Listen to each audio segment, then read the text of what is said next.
Tonight is International Overdose Awareness Day. It is an internationally celebrated day on August 31st. It started in Australia back in 2001, and we honor and remember those lost to overdose.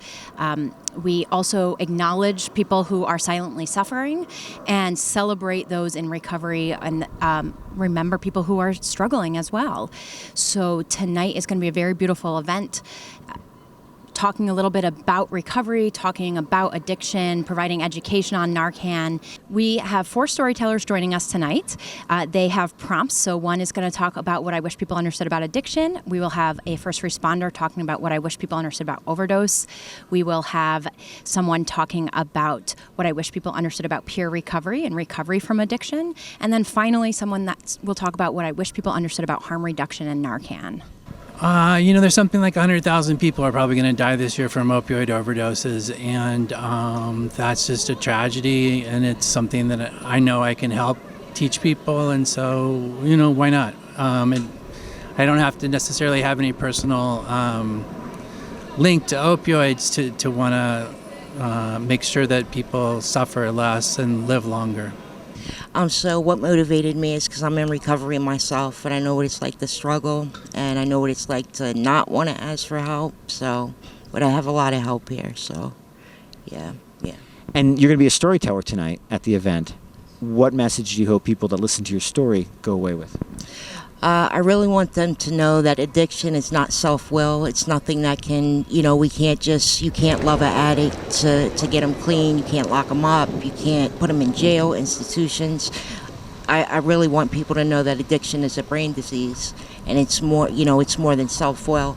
It affects the brain. It's a disease, and that's what I'm hoping people come away with tonight. So, the most important thing I want people to understand is that carrying Narcan is something you do because you care about somebody, either someone in general, the person down the street, or someone that you love. No one administers Narcan to themselves, so this isn't something that facilitates dangerous behavior. It's something that facilitates people continuing to breathe, and so there should be no stigma about it. It's something that you do because you want your fellow human being to continue to live. And it's a really easy way to save someone's life, and it's the only way to save someone's life from an opioid overdose. And so the main thing I try to get across when I'm training people in Arlington is this is really simple. You're not going to get hurt. You're not going to get in trouble. You're not going to hurt anybody. And it's the only thing that's going to save someone's life. So get moving, act quickly. There's no downside. And there's infinite upside. Someone gets to live. Someone gets to get a hug the next morning. They get a kiss. They get to go into rehab. They get to do anything. You got to keep people alive. And then, of course, remembering those that we've lost to overdose. We will read everyone's names and light some candles and have a silent remembrance. They had no time to say goodbye, or thank you, or I love you, or I'm sorry. Not even a goodbye. By the time they had a chance to reach and receive care, they were gone. And their lives, and a huge part of ours, came to a standstill. In the days following, people said what they needed to say. There were tears and anger and laughter. And their going was not what we would have wanted, and it happened. Their death left us with grief and loss and questions and memories and long days and long nights.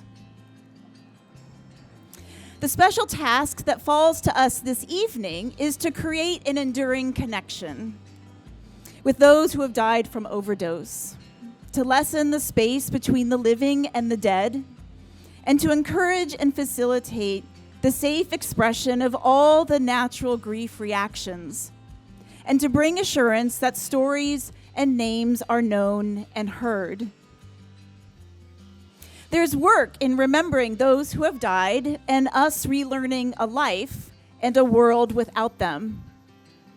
This work is not for us to do alone or in isolation. It's together in community. And we create a community among those who have died, fostering that enduring connection by bringing forth the names of those who have died in this public space.